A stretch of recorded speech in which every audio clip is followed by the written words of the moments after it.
கிராமத்துல ஆடு மாடு எல்லாம் வளர்க்குறவங்க காலையில அதை குளிப்பாட்டி புல்லு நிறைய இருக்கிற தோப்புல கொண்டு கட்டி போட்டு புல்லு மேய விடுவாங்க. சில சமயங்கள்ல கட்டி இருக்கிற அந்த கயிறு கழுத்தை சுத்தி இருக்கும்போது ஆடு கத்துற சத்தத்துல அந்த ஆடு வளர்க்குறவங்க ஓடி போய் கயிறு அவிழ்த்து வேறு பக்கமா கட்டி வைப்பாங்க. இதுக்கு நடுவுல தண்ணி வைக்கிறதுக்கு வேற ஒரு வாட்டி போவாங்க. சில நேரங்கள்ல அவ்வளோ நேரமா சும்மாவே நிக்கிற அந்த ஆடு மாடும் ஓனரை பார்த்த உடனே தான் ஒரு சந்தோஷத்துல வேக வேகமா புல்லு மேய தொடங்கும். அப்படி அவங்க வீட்ல ஒரு ஆளா தான் பார்ப்பாங்க கிராமத்து மக்கள். இன்னும் சிலர் ஆடு மாடை ஓட்டிக்கிட்டு காட்டு பக்கம் போய் புல்லு மேய விட்டுட்டு மர நிழல்ல ஓய்வெடுப்பாங்க.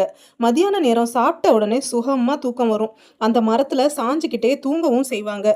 இதுதான் கிராமத்து வாழ்க்கை. ஆனா இங்க சிட்டிலையும் சிலர் ஆடு மாடு வளர்க்குறாங்க. அது எங்க போகுது எங்க வருதுன்னு அவங்களுக்கும் தெரியாது, அந்த ஆடு மாடுக்கும் தெரியாது. அவங்க பாட்டுக்கு தெரு தெருவா போவாங்க. ஆனா எங்கேயுமே புல்லு தான் இருக்காது.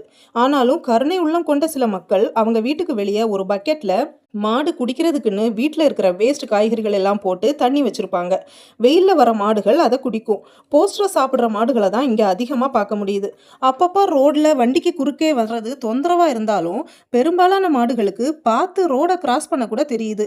ஆனால் இந்த சிட்டிலையும் எந்த வசதியும் இல்லாமல் இன்னும் ஆடு மாடுகளை எல்லாம் வளர்க்குறவங்கள நம்ம பாராட்டி தான் ஆகணும். இப்படி எவ்வளோ வித்தியாசங்கள் இந்த கிராமத்தில் வளர்கிற மாடுகளுக்கும் சிட்டியில் வளர்கிற ஆடு மாடுகளுக்கும்.